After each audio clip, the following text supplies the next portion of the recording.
1991 წლის დეკემბერს განვითარებული მოვლენებიდან 22 წელი გავიდა.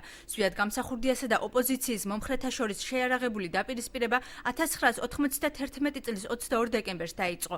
ომმა, რომელიც 15 დღე გაგრძელდა, არაოფიციალური მონაცემებით 10,000-ზე მეტი ადამიანი იმსხვერპლა. შეიარაღებული დაპირისპირება გამსახურდიას და მისი მომხრეების განდევნით დასრულდა. ქვეყნის მართვის სადავეები კი საკუთარ თავზე სამხედრო საბჭომ აიღო.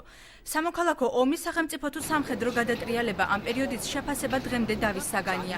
ისტორიკოსი ოთარ გოგოლიშვილი ფაქტს ცალსახად სახელმწიფო გადატრიალება დაფასებს. ეს იყო სახელმწიფო გადატრიალება, ხალხის მიერ, ქართველი ერის მიერ კანონიერად არჩეული ხელისუფლების დამხობა და პუჩისტური არაქართული, ესე იგი უცხოეთიდან მართული ქართულად მოძულე ხელისუფლების მოსვლა ქვეყნის სათავეში, რომელმაც ქვეყანა გაუგებრობის ჭაობში ჩაფლო და ფაქტიურად არარსებული ქვეყანა გახადა. და ამიტომ შემდგომი მოვლენები ყველაფერი რაც შემდგომ დატრიალდა, ეს მეტნაკლებად არის გამოძახილი იმ ვითარებისა, რომელიც სწორედ 1994 წლის იანვარში მოხდა. იურისტი და ექსპერტი ნინო ჩხეტია ფაქტს კანონიერი ხელისუფლების დამხობად და სახელმწიფო გადატრიალებად აფასებს და მოვლენის სამართლებრივი შეფასების მნიშვნელობაზე საუბრობს.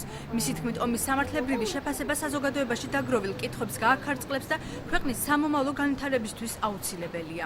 რეალურად სახელმწიფოს ეს როგორ წინააღმდეგ მიმართული შეთქმულება და ეს არის იმ ტიპის მოქმედებები, რომელიც დანაშაულის ხასიათისაა თუ სისხლის სამართლებრივი მატერიალიზებულად როგორ შევხედავთ, ყველა ის კითხვითი ნიშანია, ასე ვთქვათ, რომელიც არსებობს ჯერ კიდევ საზოგადოებაში რა მოვლენა იყო ეს, არის სწორედ იქედან გაჩენილი, რომ ამ მოვლენას არ ქონია სამართლებრივი შეფასება განსხვავებით პოლიტიკური შეფასებისაგან. ეს არის საზოგადოების უსუსურობა, ასე აფასებს წლების განმავლობაში პასუხგაუცემელ შეკითხვებსა და გაუხსნელ ფაქტებს კოალიცია ქართული ოცნების წევრი.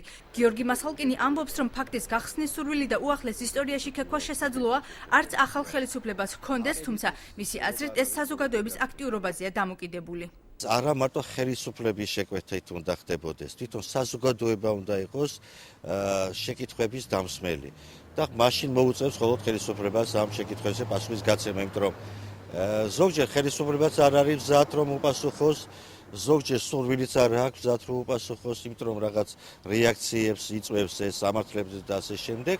თვითონ საზოგადოება უნდა მოითხოვოს და საქართველოს ხელისუფლებაში 1991 წლის მოვლენების შეფასება არ დაწყებულა. იგეგმება თუ არა ფაქტზე ხელახალი გამოძიება, პასუხი კითხვაზე ვერ მივიღეთ.